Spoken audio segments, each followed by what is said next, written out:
বিমানটা পড়ে যাচ্ছিল। পাইলট তখনও চেষ্টা করছিলেন বিমানটিকে খোলা মাঠে নামানোর জন্য, কিন্তু সময় ছিল খুবই অল্প।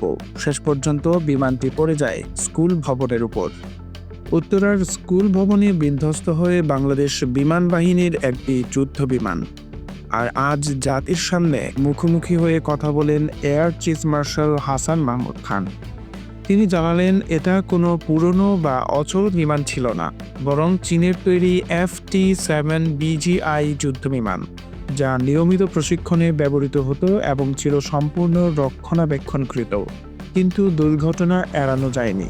বিমানটি যখন নিয়ন্ত্রণের বাইরে চলে যাচ্ছিল, পাইলট তখনও চেষ্টা করছিলেন বিমানটিকে খোলা মাঠে নামানোর জন্য, কিন্তু সময় স্বল্পতার জন্য বিমান থেকে বের হওয়ার সুযোগও পাননি তিনি। আর নিজের জীবন উৎসর্গ করেও শেষ পর্যন্ত বিদ্যালয়ের শত শত শিক্ষার্থীকে রক্ষা করতে চেয়েছিলেন। এ ঘটনায় এখন পর্যন্ত মৃত্যু হয়েছে 27 জনের, আহত হয়েছেন 171 জন, আরও 78 জন এখনও হাসপাতালে। বিমান বাহিনী প্রধান বলেন, আমরা বিমানের নিরাপত্তা ও রক্ষণাবেক্ষণে কখনোই আপোস করি না। এই বিমানগুলো সহজে পুরনো হয় না। প্রতিটি বিমানের লাইফ সাইকেল 30 বছর পর্যন্ত। তবে প্রযুক্তির উন্নয়ন অব্যাহত রয়েছে। ভবিষ্যতে আরও উন্নত যুদ্ধ বিমান আনার পরিকল্পনা আছে। তিনি আরও বলেন, ঘনবসতি নিয়ে প্রশ্ন থাকলেও কুর্মিটোলা আমাদের মূল এয়ারবেস।